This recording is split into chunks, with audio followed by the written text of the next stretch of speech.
Hello everyone, welcome to WiFi studio CN learning.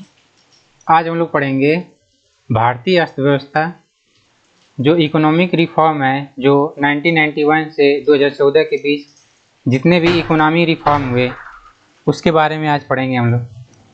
तो आइए शुरू करते हैं। जो भी चैनल पे नए हैं चैनल को सब्सक्राइब करें, वीडियो को लास्ट तक देखें और वीडियो को अपने फ्रेंड ग्रुप में ज़रूर शेयर करें। तो पहला क्वेश्चन है, किस देश की अर्थव्यवस्था को अन्य देशों की अर्थव्यवस्था के साथ जोड़ने को कहा जाता है? अगर किसी देश की अर्थव्यवस्था है उसे अगर किसी अन्य देश की अर्थव्यवस्था से जोड़ा जा रहा है तो उसे क्या कहा जाएगा? तो उसे कहा जाएगा ग्लोबलाइजेशन, यानी वैश्वीकरण। वैश्वीकरण कहा जाएगा, यानी किसी देश की अर्थव्यवस्था को किसी अन्य देश की अर्थव्यवस्था के साथ जोड़ने को ग्लोबलाइजेशन या वैश्वीकरण कहा जाता है। नेक्स्ट क्वेश्चन है, MRTP एक्ट 1969 के स्थान पर कौन सा अधिनियम बनाया गया है? तो कौन सा अधिनियम बनाया गया है? ये अधिनियम है प्रतिस्पर्धा अधिनियम, यानी कंपटीशन एक्ट। कंपटीशन एक्ट यानी MRTP एक्ट 1969 के स्थान पर अब प्रतिस्पर्धा अधिनियम बनाया गया है या कंपटीशन एक्ट बनाया गया है।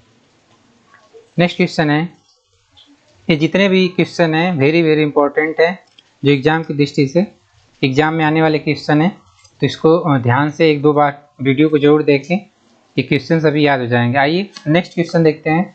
1991 में औद्योगिक क्षेत्र के विनियमन के समय कितने उद्योग सार्वजनिक क्षेत्र के लिए आरक्षित थे? How many industry were reserved for the public sector at the time of deregulation of industrial sector in 1991? तो ये कितने क्षेत्र जो सार्वजनिक क्षेत्र आरक्षित थे वो थे 2, यानी 1991 में औद्योगिक क्षेत्र के विनिमय के समय दो उद्योग सार्वजनिक क्षेत्र के लिए आरक्षित थे। नेक्स्ट क्वेश्चन है, निम्नलिखित में से किस वर्ष भारत में पहली बार उदारीकृत औद्योगिक नीति की घोषणा की गई थी? यानी in which among the following years was liberalize industrial policy in India was announced for the first time? तो कब हुआ था ये? 1991 में, यानी 1991 में भारत में पहली बार उदारीकृत औद्योगिक नीति की घोषणा की गई थी। नेक्स्ट क्वेश्चन है, विच policy mean integrating of domestic economy with the world economy? यानी किस नीति का अर्थ घरेलू अर्थव्यवस्था को विश्व अर्थव्यवस्था के साथ एकीकृत करना है? तो जो वैश्वीकरण यानी ग्लोबलाइजेशन है, इस नीति का अर्थ है घरेलू अर्थव्यवस्था को विश्व अर्थव्यवस्था के साथ इंटीग्रेटिंग करना या एकीकृत करना। नेक्स्ट क्वेश्चन है, नई आर्थिक नीति का अनुसरण करते हुए कौन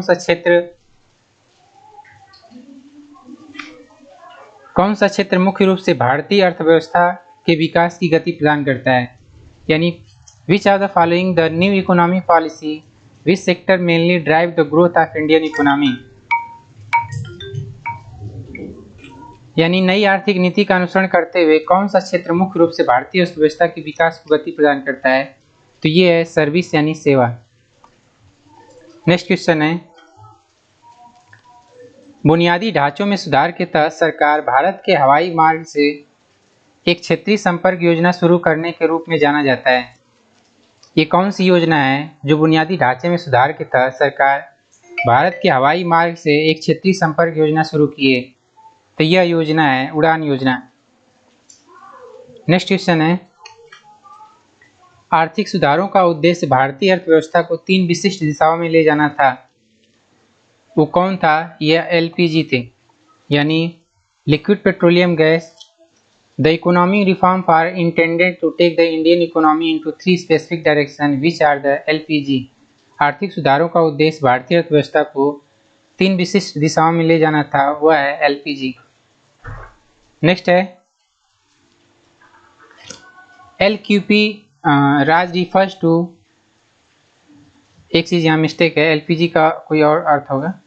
नेक्स्ट क्वेश्चन है, LQP राज रिफर्स टू, यानी LQP जो राज का क्या अर्थ है? तो LQP का मतलब, L का मतलब लाइसेंस, Q का मतलब क्यूटा और P का मतलब परमिट, यानी लाइसेंस, कोटा और परमिट राज। नेक्स्ट क्वेश्चन है, निजीकरण के महत्व को उजागर करने वाले कारण कौन से हैं, यानी reasons which highlighted the importance of privatisation.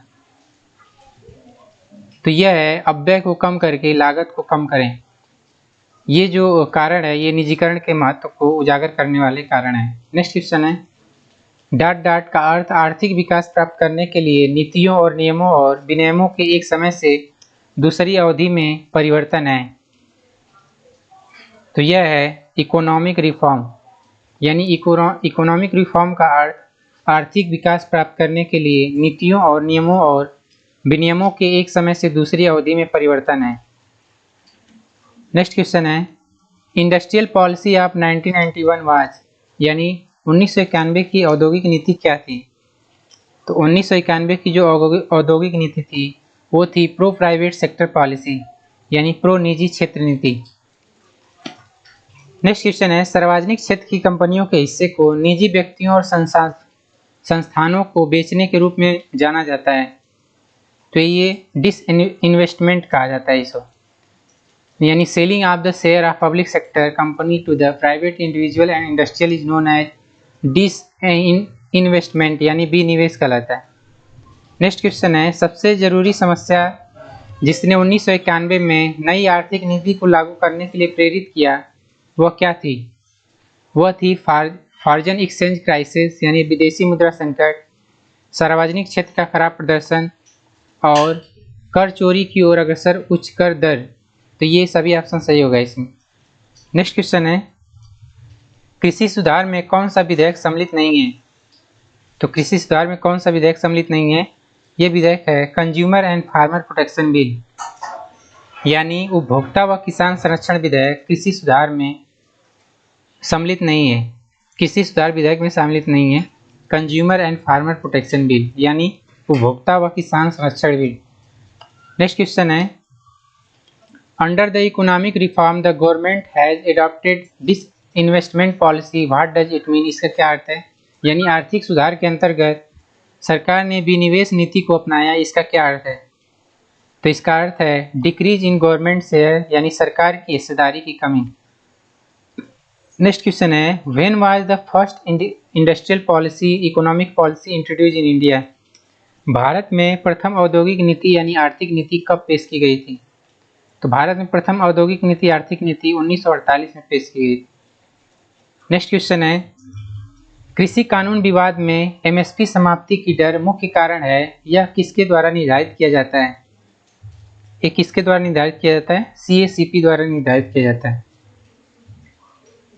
यानी fear the MSP termination in agriculture law dispute is the main reason by who is determined. तो डिटरमाइन कौन करता है, सीएसीपी करता है। नेक्स्ट क्वेश्चन है आर्थिक सुधार के दृष्टिकोण से बीमा क्षेत्र में सरकार द्वारा कितने विदेशी प्रत्यक्ष निवेश की अनुमति दी गई है। तो ये दी गई है 74%, यानी 74% foreign direct investment was allowed by the government in insurance sector from the point of view of economic reforms. Next question है how much foreign direct investment was allowed by the government in railway from the point of view of economic reform. यहाँ railway की बात की है। आर्थिक सुधार के दृष्टिकोण से रेलवे में सरकार द्वारा कितनी विदेशी प्रत्यक्ष निवेश की अनुमति दी गई है। तो ये दी गई है 100%।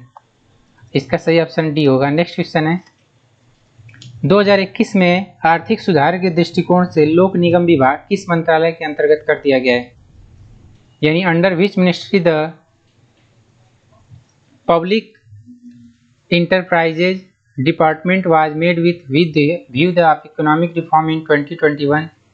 तो ये कर दिया गया है वित्त मंत्रालय के अंतर्गत, फाइनेंस मिनिस्ट्री के अंतर्गत जो है 2021 में आर्थिक सुधार के दृष्टिकोण से जो लोक निगम विभाग है वो फाइनेंस मिनिस्ट्री के अंतर्गत यानी वित्त मंत्रालय के अंतर्गत कर दिया है। नेक्स्ट क्वेश्चन है 2015 में आर्थिक सुधार के अंतर्गत सार्वजनिक बैंकिंग प्रणाली के पुनः उत्थान के लिए कौन सा मिशन शुरू किया गया है। विच mission was launch in 2015 for the revival of the public banking system under the economic reform. तो ये जो मिशन शुरू किया गया है मिशन इंद्रधनुष को शुरू किया गया। नेक्स्ट क्वेश्चन है 2020 में आर्थिक सुधार के अंतर्गत सूक्ष्म उद्यम की निवेश सीमा क्या है? तो 2020 में आर्थिक सुधार के अंतर्गत सूक्ष्म उद्यम की निवेश सीमा जो है वो है 1 करोड़ रुपए। What is investment limit of micro enterprise under the economic reform in 2020? तो ये है ₹1 करोड़। नेक्स्ट क्वेश्चन है उपभोक्ता संरक्षण अधिनियम 1986 किस अधिनियम द्वारा बदल दिया गया है? Consumer protection act 1986 has been replace by which act? तो ये रिप्लेस कर दिया गया है कंज्यूमर प्रोटेक्शन एक्ट 2019, उपभोक्ता संरक्षण अधिनियम 2019। नेक्स्ट क्वेश्चन है कृषि सुधार में आवश्यक वस्तु अधिनियम 2020 किस अधिनियम का संशोधन है? तो ये अधिनियम संशोधन है आवश्यक वस्तु अधिनियम 1955।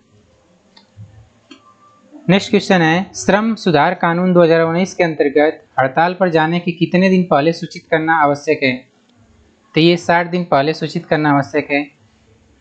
नेक्स्ट क्वेश्चन है what is the provision of ways for over time work under the labour reform act 2019?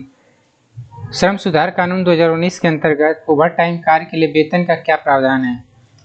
तो जो वेतन का प्रावधान है वो दुगुना प्रावधान है। नेक्स्ट क्वेश्चन है श्रम सुरक्षा कानून 2019 के अंतर्गत महिलाओं का वेतन पुरुषों के वेतन का कितना होना चाहिए?